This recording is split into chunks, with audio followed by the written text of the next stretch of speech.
Assalamualaikum warahmatullahi wabarakatuh.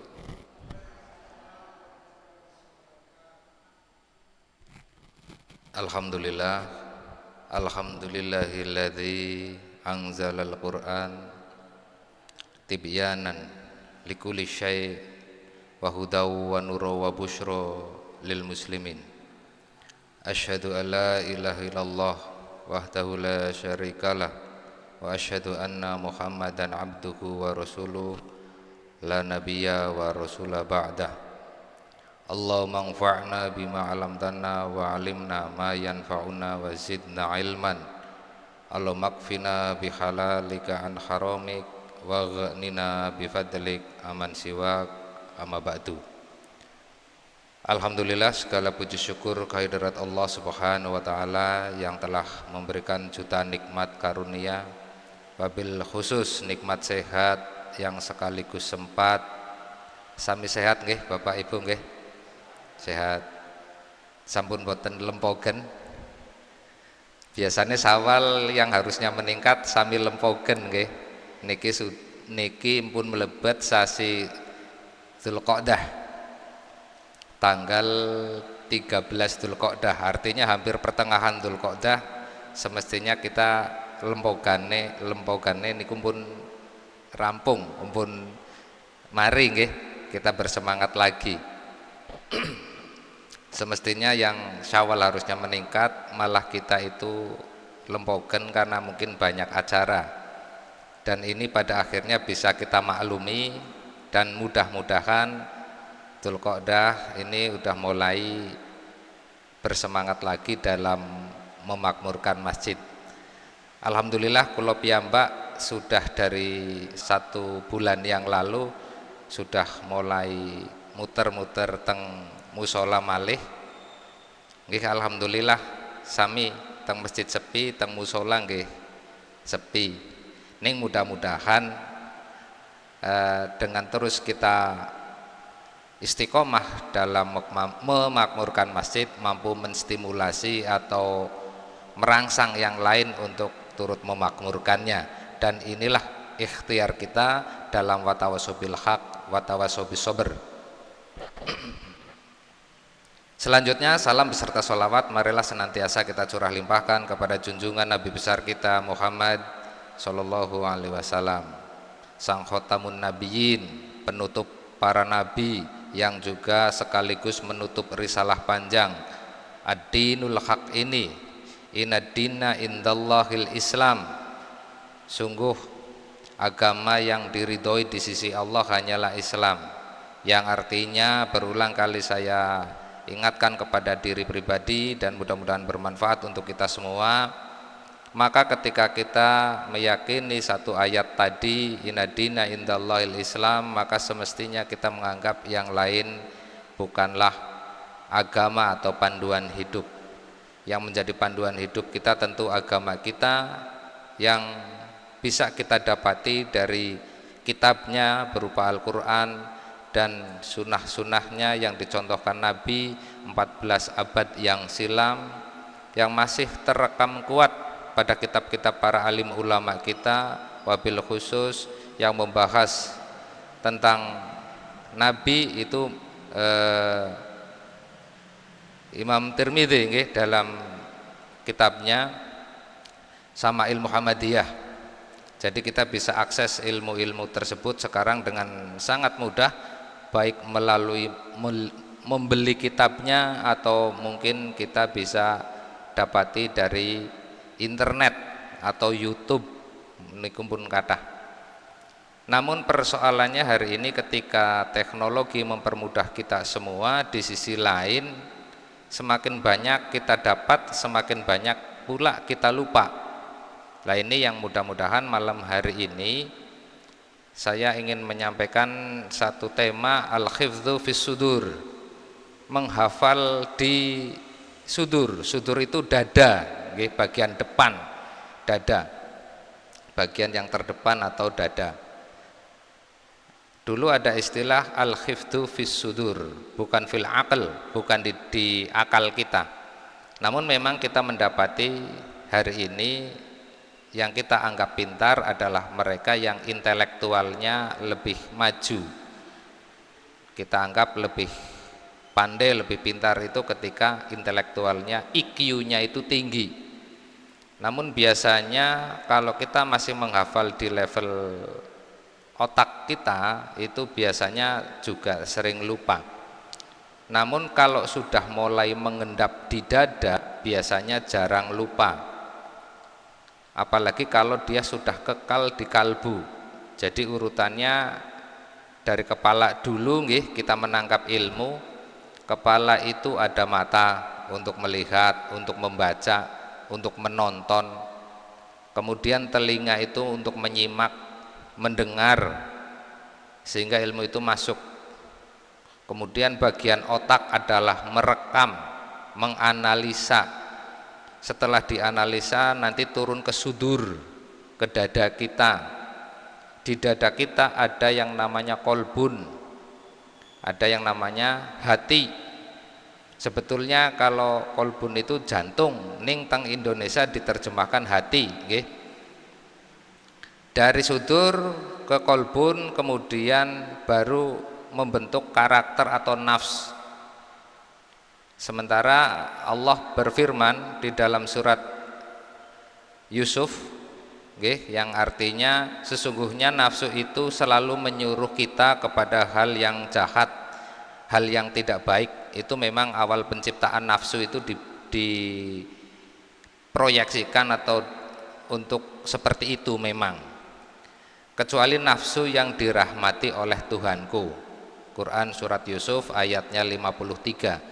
Sehingga mestinya kepala kita, dada kita, kalbu kita, hati kita itu yang mestinya membentuk karakter atau nafs kita. Karena nafs kita adalah awal penciptaannya menyuruh pada kejahatan, tentu dia butuh kontrol. Kontrolnya itu adalah ilmu yang kekal, ilmu yang menetap di hati. Sebagaimana Quran surat Al-Hajj Allah sebutkan kinten-kinten dalam terjemahan bebasnya itu, yaitu orang-orang yang diberi ilmu, kemudian ilmu itu ditanamkan di dalam dada mereka. Jadi Allah berkehendak kepada siapapun untuk kemudian menanamkan ilmu itu di dadanya. Maka harapan kita semua mudah-mudahan kita adalah yang Allah maksud, orang yang beriman yang sudah Allah lembutkan hatinya dan Allah ridho mengekalkan ilmu menetap di sana. Amin ya rabbal alamin.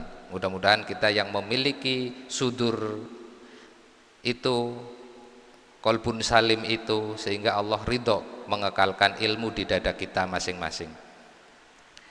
Nah, ini yang menjadi penting karena di era sekarang konsentrasi kita adalah kepada kecerdasan otaknya, sementara kecerdasan hatinya sering kita abaikan. Padahal ketika ilmu sudah nyampe di hati biasanya tidaklah lupa. Kinten-kinten ngaten nggih. Ini yang kemarin saya sampaikan di beberapa musola, dan kemudian ini membuat saya berpikir lagi, merenung lagi. Apa jangan-jangan ketika kita dalam proses mencari ilmu, adab-adab kita yang kemudian kurang begitu. Sering juga saya sampaikan apa yang disampaikan oleh Abdullah bin Mubarak. Abdullah bin Mubarak berkata, saya belajar adab itu 20 tahun, saya belajar ilmu itu hanya 10 tahun. Jadi ketika Abdullah bin Mubarak menuntut ilmu, sebenarnya 2/3-nya itu dihabiskan untuk adab dulu. Sebagaimana juga saya sering sampaikan riwayat dari Jundub bin Abdillah, iman dulu sebelum Quran. Ketika kami bersama Nabi, dan waktu itu kami masih hizyan, masih kecil, masih anak-anak sampai hingga tumbuh dewasa, itu kami fata'alamnal iman, kami belajar iman. Fata'alamnal iman qabla nata'alamnal Qur'an. Kami belajar iman terus sebelum kami belajar Al-Qur'an. Kemudian tsumma nata'alamnal Qur'an fasdadna bihi imanan. Dan ketika kami belajar Al-Qur'an maka bertambah kuatlah keimanan. Kinten-kinten terjemahannya seperti itu ketika Jundub meriwayatkan. Lah, kaidah-kaidah ini yang memang hari ini rasanya jauh sekali. Ketika di TPQ kita menyuruh anak kita konsentrasinya pokoknya cepet-cepet jilid siji jilid loro rampung masuk Al-Qur'an, kan ngaten nggih? Sehingga tolak ukur keimanannya pada dia bisa membaca Al-Qur'an atau tidak. Kita abai dengan kolbunya, kita abai dengan hatinya yang tadi saya sampaikan di atas. Yang menentukan perilaku itu menjadi baik atau tidak adalah kolbunya. Sebagaimana Nabi juga bersabda, ada segumpal daging di mana kalau daging itu baik maka baiklah sekujur tubuhnya. Bila mana segumpal daging itu rusak maka rusaklah semuanya. Lah ini kan menjadi penting untuk kita renungkan.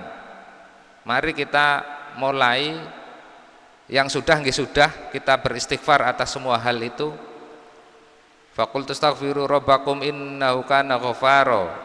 Tuntunan ini sudah ada semenjak Nabi Nuh, artinya sudah berabad-abad silam, beribu-ribu tahun yang lalu. Hal ini menjadi syariat untuk kita semuanya. Artinya ketika kita tidak tahu, beristighfarlah. Ketika kita merasa bodoh, beristighfarlah. Ketika kita merasa salah, beristighfarlah. Bahkan Imam para tabi'in Hasan Basri mengatakan istighfar adalah amalan untuk segala solusi. Istighfar atau taubat. Nah, ini yang seringkali dipelintir di Losari. Kalau tobat melakukan lagi itu dikatakan belum tobat. Nggih sampun tobat ning kapasitasnya yang dereng nasuha. Sementara tobat nasuha kan nggih kumpulan dari tobat-tobat kecil kita. Merasa bersalah istighfar, merasa bersalah istighfar, sehingga tobat-tobat kecil itu yang akan mengantarkan individu tersebut ke taubatan nasuha. Jadi jangan kemudian ketika orang udah mulai memperbaiki diri, jangan disengkrek, jangan dikanter dulu nggih. Lah tobat engko kaya kowe maning, tobat engko kaya kowe maning, itu jangan. Karena betapa berat untuk kemudian kita taubatan nasuha. Maka pada satu kesempatan izinkan saya menyampaikan cerita, nggih, cerita-cerita mawon, karena biasanya yang lebih mudah ditangkap itu kalau bentuknya cerita. Nggih sami kinten-kinten ketika saya yang berumuran 40 tahunan ini memiliki teman kan rata-rata yang masih banyak di luaran sana, nggih. Yang belum, mungkin karena belum merasa tua atau belum merasa hampir mati ngapunten niki. Jadi jauh dari masjid, jauh dari ajaran agama. Alasan mereka kan nggih simpel. Kalau misal saya dalam guyonan, ayo mari masjid ngopi-ngopi, walaupun dengan bahasa yang sudah lunak nggih, ngopi bukan ngaji. Nek ngaji mbok langsung wegah. Itu saja mereka masih menganggap dirinya belum pantas ke masjid. Lah ini kan luar biasa, pemelintiran ini luar biasa. Katanya yang belum baik belum pantas ke masjid. Jadi saya sampaikan, adalah benar ketika masjid itu berkumpulnya orang-orang saleh di sana. Namun apa iya yang sudah di masjid itu semuanya seketika semuanya soleh? Kan nggih mboten. Semuanya dalam ikhtiar untuk memperbaiki diri. Atau dengan kata lain, bengkelnya hati ya di masjid. Ngaten nggih. Bengkelnya hati ya di masjid, bengkelnya adab, akhlak itu ya di masjid, karena di sana kita jadi bisa ngobrol secara hasan, secara baik, sehingga insya Allah mudah-mudahan outputnya juga baik. Jadi tidak serta-merta yang ke masjid itu semuanya derajat tingkat kesolehan yang paripurna semua, nggih mboten. Seperti saya sendiri saya sampaikan kenapa sering pokoknya jogrogen nang masjid, sebetulnya kan saya adalah manusia yang mudah tergoda. Kalau sudah terlalu banyak di luaran sana, seringkali saya sama saja dengan yang lainnya yang kadang mengakhirkan waktu sholat, yang kadang malas mendengarkan hal baik dan seterusnya. Maka saya sampaikan, ya penjara hati saya di masjid. Lah, ini yang kita kurang karena dari awalnya kita sudah membuat sebuah sistem yang memang menjauhkan anak cucu kita dari masjid. Yang kemudian secara egois kadang kita juga mengatakan bocah siki angel-angel. Pepatah kan nggih mengatakan buah jatuh tidak jauh dari pohonnya nggih. Leres napa mboten niki pepatah niki? Nek pelem tiba kan nggih mboten tebi-tebi saking wite nggih. Tidak mungkin pindah ke pulau lain, itu tidak mungkin. Yang artinya kesalahan anak kita ya tidak jauh-jauh dari ketidaktahuan kita. Nah inilah yang kemudian mari kita perbanyak istighfar, banyak-banyak istighfar, insya Allah melembutkan hati kita. Dan karena memang mengekalnya ilmu itu di situ, maka jagalah hati, jangan kau kotori, kata Agim nggih, kata seniku.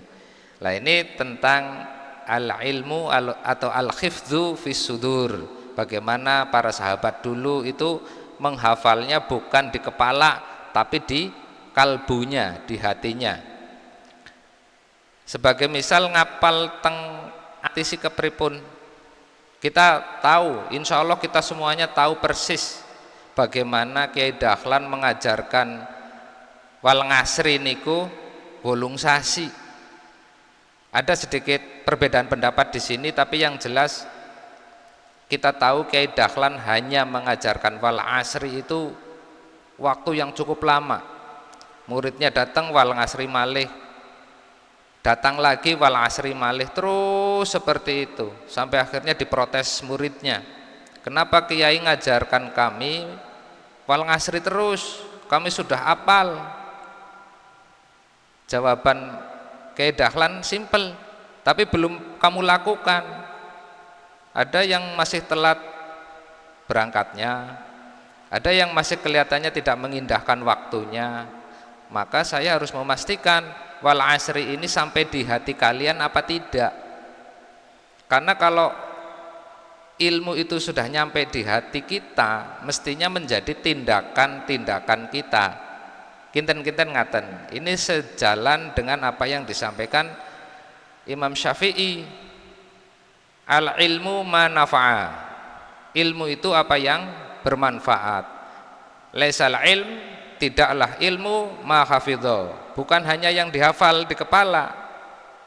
Yang artinya memang betul-betul namanya ilmu harus kita usahakan mengendap di dada kita, mengendap di dada kita, kekal di hati kita, sehingga itu akan menjadi tuntunan kita yang mudah-mudahan menuntun kita berkehidupan fid dunya hasanah wa fil akhirati hasanah, dan mudah-mudahan tidak sempat mampir di neraka, wakina adza banar. Kinten-kinten ngaten. Lah mudah-mudahan melalui majelis yang mulia ini Al-Fakir berharap kita semua semestinya bergembira dalam menuntut ilmu, karena Nabi Adam juga nanti kembali ke surga dengan ilmu.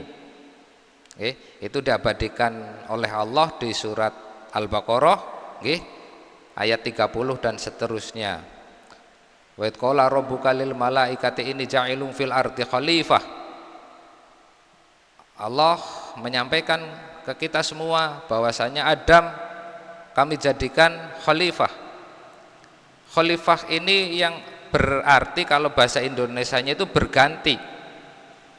Semestinya misal nuwun sewu, karena kita hidup di alam demokrasi, yang artinya kepemimpinan kita adalah banyak-banyakan bidding, banyak-banyakan suara. Terlepas saya pro atau tidak, saya warga negara yang baik, tentu akan memilih pengganti sebelumnya adalah pengganti yang lebih baik. Semestinya begitu, nggih. Karena nasib desa kita, kabupaten kita, provinsi kita, hingga sampai ke taraf negara kita, yang memilihkan kita sendiri. Maka pilihlah khalifah itu, pengganti yang baik, bukan pengganti yang berduit, nggih. Mudah-mudahan sudah selesailah yang seperti itu. Toh juga dalam 1 dekade, dalam 10 tahun terakhir, kehidupan ekonomi betul-betul tidak baik, karena terbukti pokoknya bar lebaran kala wingi kathah sanget ingkang curhat masalah keuangan. Entah itu pinjol, entah itu judol, niku kathah sanget. Lah ini mudah-mudahan maka juga saya tidak henti-hentinya, Allahumma kfina bihalalika an haramik. Ya Allah, cukupilah kami dengan rezeki-rezeki yang baik, yang thayyib, sehingga kami tidak perlu harus bersusah payah tolah-toleh kepada sesuatu yang syubhat, apalagi yang haram. Jadi doa itu saya harapkan terus kita bacakan, nggih, di tengah kehidupan yang hari-hari ini rasanya secara ekonomi tidak baik-baik saja. Nah ini tentu juga terkait kuat dengan apa ilmu yang kita dapat. Semisal ngapunten sanget,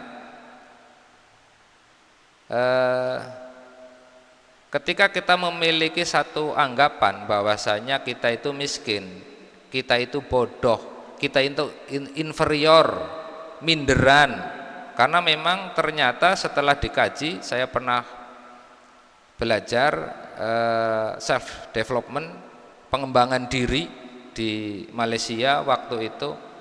Ada satu mentor kami yang mengatakan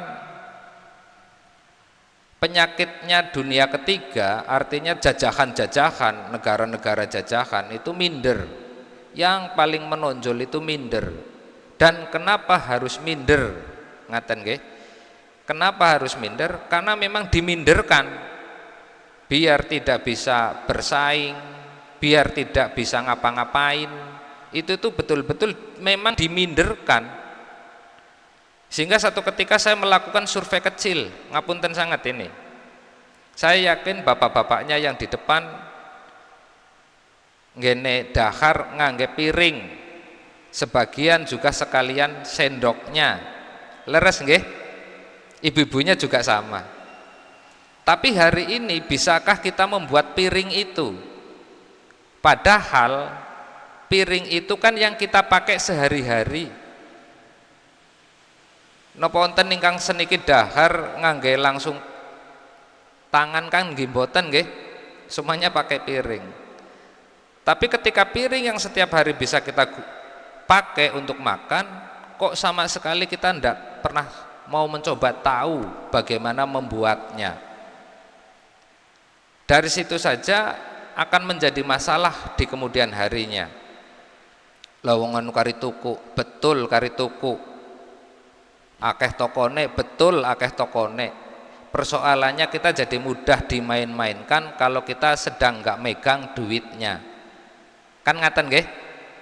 Kemudian saya tanya kepada generasi sekarang, generasi anak-anak saya lah, generasi usia 14-15 tahunan nggih. Yang mereka sudah bisa masak, ning masaknya ngangge bumbu, ngangge ingkang sasetan niku. Saya tanya, kamu bisa bikin bumbu itu biar gurih? Nggak tahu. Nah ini cilaka lagi ini. Kalau bapak ibunya dibikin nggak bisa bikin piring dan sendok, sekarang anak-anak kita dibikin nggak bisa tahu bumbunya. Ini sudah terjangkit di anak-anak kita. Anak-anak kita sudah nggak ngerti cara bikin bumbu. Yang mereknya apa itu? Pokoknya sing disade sasetan niko, sing kantun ditabur. Masak nasi goreng nggih ngaten, jek digoreng. Kalau saya suruh bikin bumbunya ndak tahu. Lah ini kan celaka ini. Sehingga kita nggak tahu apa yang kita makan, Bahkan sebentar lagi kita tidak tahu apa yang kita minum, karena air sekarang sudah dikemas semua. Salah satu merek katanya mengklaim dirinya ini dari air pegunungan, jebule air sumur bor. Itu ditemukan di area Jawa Barat kalau wingi. Ini kan kita dibikin bodoh, tidak tahu apa-apa. Maka tidak bosan kami terus mengulang, mudah-mudahan majelis ilmu seperti ini disuburkan. Kita merasa butuh ilmu, ngaten. Karena tanpa ilmu hidup kita tidak mungkin lurus. Adam tidak akan pernah pulang ke surga. Maka di ayat selanjutnya kan Allah berfirman, ketika diprotes oleh malaikat, ya artinya malaikat ini memprotes hanya untuk meyakinkan dirinya. Nopo nggih leres Gusti, manusia yang nanti akan membuat kerusakan ini akan ditunjuk menjadi khalifah. Maka Allah jawab, iya betul, karena kamu tidak tahu apa yang aku tahu. Artinya udahlah, percaya sama Allah, begitu. Lah, di ayat selanjutnya kan Allah menjabarkan bahwasanya Adam itu tahu ilmunya, suruh nyebut ABC-nya tahu, di mana iblis dan malaikat tidak tahu. Lah inilah yang kemudian Allah yarfa'ud darajah, Allah mengangkat derajat sebagian dari kalian orang-orang yang berilmu. Maka rasanya betul sudah, thalabul ilm fardhatun ala kulli muslimin wal muslimat. Dan kalau ini waktunya sampai, kemarin saya guyonan, saya baru nulis di blog kami, nggih, di blog kita. Blog niku nggih tempatnya tulisan lah, ngaten. Itu saya nggene ngleweh kali konco-konco. Ini saya menerjemahkan kitab zaman Majapahit, begitu. Ben dereng kena. Oh, kitab zaman Majapahit kayak ngapa kata seniku. Judulnya ala la tanalul ilma illa bisittah. Atau kalau di dalam bahasa Indonesia itu alala. Jadi disingkat kitab alala. Alala ditulis oleh beliau Burhanuddin Ibrahim. Beliau lahir di Zarnuj di Turkistan. Kula nggih dereng ngertos Turkistan ingkang sebelah pundi, tapi yang jelas di tanah Tan, di sana di Asia Tengah. Maka Syekh Burhanuddin Ibrahim ini masyhurnya di Indonesia itu dengan sebutan Syekh Zarnuji. Kados Imam Bukhari nggih, Imam Bukhari kan karena kita panggil asal daerahnya Bukhara. Nggih sami niki nggih sami. Syekh Zarnuji itu dari Zarnuj, maka kita panggil Zarnuji. Dalam kitabnya ala latana lal ilma illa bisita, beliau menyampaikan nazom niki syair. Jadi ulama dulu memang menggunakan syair ini untuk mudah dihafal. Jadi berupa syair-syair yang kemudian dihafal oleh santri-santrinya. Kitab ini masyhur di tempat kita di Indonesia, di Nusantara jauh sebelum Indonesia merdeka. Karena kitab ini ditulis oleh seorang alim, seorang ulama yang masa hidup beliau itu sama seperti ketika Majapahit berdiri. Beliau lahir 1230-an, 1230. Sementara Majapahit nggih sami kinten-kinten di rentang waktu 1200-an tahun. Artinya kitab ini ditulis ketika Majapahit berjaya. Makanya saya jadi guyonan dengan teman-teman inyong nerjemahna kitab zaman Majapahit ngaten. Karena rasanya bagi kita seolah-olah Majapahit itu sudah kayak kuno sekali, nggak ada kehidupan lain sebelumnya. Padahal kalau kita tahu Majapahit nggih nembe kala wingi, kalau dilihat dari bentangan sejarah yang sangat panjang. Lah, kitab ini itu terdiri dari beberapa fasal. Fasal itu poin-poin atau pokok tema. Ada fasal 1 sampai dengan 13. Okay. Yang pertama adalah syarat mencari ilmu. Nah, ini saya pikir penting sekali untuk kita, terlebih kepada anak cucu kita, untuk kita sampaikan. Adab mencari ilmu itu begini, kinten-kinten ngaten. Dan ini adalah kitab yang rasanya masyhur di banyak pesantren di Indonesia. Kados ugi nek MTS nggih sinaune paling tidak ala-ala niki.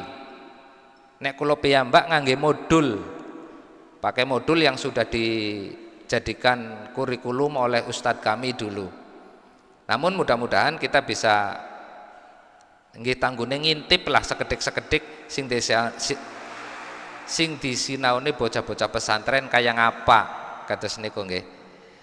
Yang pasal 1 atau bab pertama, tema pertama adalah syarat mencari ilmu, yang termuat dalam nadhom 1 dan nadhom 2 atau bait 1 dan bait 2 yang tadi saya bacakan, karena lala itu adalah penggalan dari bait pertamanya. Ala tanalul ilma illa bisittah. Ingatlah, tidak akan kalian mendapatkan ilmu kecuali dari 6 syarat atau 6 hal. Saumbika an majmu'iha bibayan. Tidak akan kalian mendapatkan ilmu kecuali dengan 6 syarat yang akan aku sebutkan sampai jelas. Lah ini syair pertama. Ala tanalul ilma illa bisittah saumbiuka an majmu'iha bibayan. Insya Allah lare-lare kita yang di pesantren apal tentang nadhom ini. Kemudian nadhom yang kedua atau bait yang kedua. Nah, ini saya langsung singkat saja artinya nggih, untuk mengejar waktu, mengefektifkan waktu. Bait yang kedua saya bacakan langsung artinya saja. Syarat dari 6 tadi apa saja? Yaitu yang pertama cerdas, dalam kurung berakal sehat. Kemudian harus semangat, sabar, perlu biaya, petunjuk guru, dan waktu yang lama. Terus kula ulang nggih. Ini hafalan mahfuzat kami dulu di MTS. Ila bisita, kecuali 6 hal. 6 hal itu apa saja? Pertama, berakal sehat. Kemudian semangat, sabar, harus ada nggih biaya yang keluar memang. Kemudian petunjuk guru dan waktu yang lama atau tulis zaman. Itu memang seperti itu. Dan pada malam hari ini insya Allah kita mengamalkan yang keenam, tulis zaman. Artinya sepanjang masa ketika kita masih Allah berikan kesehatan, kesempatan untuk menuntut ilmu. Tentu ilmu hendaknya dicari adalah ilmu yang bermanfaat, baik itu untuk diri sendiri maupun ilmu untuk kehidupan orang banyak, yang bernilai positif. Oke, kinten-kinten ngaten. Nah, penjelasannya cerdas atau berakal sehat. Cerdas teng mriki nggih mboten kados Albert Einstein nggih, yang harus IQ-nya tinggi itu nggih tidak, tapi minimal memiliki satu kemampuan ketika guru mengajar, murid bisa menangkap. Kinten-kinten sederhananya seperti itu. Dan tidak nun sewu gila atau nggih gila nggih, tidak seperti itu. Jadi mereka yang berakal sehat. Kemudian semangat. Semangat memiliki arti kesungguhan dalam tekad untuk meraih ilmu. Ketekunan sangat dibutuhkan bagi para penuntut ilmu, karena ilmu tanpa kesungguhan dan ketekunan tidak akan memberikan hasil yang maksimal. Seperti ilmu itu akan sulit dipahami. Sebagaimana pepatah mengatakan, orang yang pintar akan kalah dengan orang yang rajin. Yang artinya seorang yang pintar namun tidak tekun dan sungguh-sungguh akan berposisi di belakang atau kalah dengan orang yang sebenarnya biasa-biasa saja, namun memiliki tekad, semangat juang, rajin dalam berusaha. Kinten-kinten ngaten penjelasan dari cerdas tadi. Tidak harus yang ber-IQ tinggi, namun tentu harus memiliki akal yang sehat. Kemudian yang ketiga, sabar. Berarti dalam menghadapi cobaan dari Sang Pencipta, ia harus memiliki rasa tabah, berserah diri kepadanya. Karena mencari ilmu adalah hal yang terpuji. Oleh karena itu syaitan akan senantiasa mengganggu kita agar terjerumus hal-hal yang buruk. Nah ini pada satu ketika nun sewu cerita malih, anak wadon saya itu berkali-kali sampai nangis, nggih. Nangis, angel banget ngapal begitu. Berkali-kali rasanya berat sekali menghafal Al-Qur'an itu. Sing liyane wis pada teyeng kok nyong urung teyeng. Nah, itu was-was udah mulai muncul. Godaan setan itu betul-betul luar biasa. Sehingga anak saya nangis. Saya sampaikan, ilmu itu nggih hal yang Allah miliki. Ilmu itu yang berkehendak Allah, sebagaimana tadi surat Al-Hajj di atas yang saya sampaikan nggih. Ilmu itu akan masuk ke kepala kita, kemudian mengendap di dada kita, mudah-mudahan kekal di hati kita, itu atas izin Allah. Sehingga kamu tidak perlu harus merasa berjuang keras, sinau kue karena usahamu sendiri saja, itu tentu tidak. Lah disinilah fungsi sabar. Sabar itu memberi satu pandangan lain, ruang yang lebih longgar, waktu yang lebih luas. Sehingga kamu berpikir, kalau sumber ilmu dari Allah, maka mintanya sama Allah. Ya Allah, kok saya sulit sekali.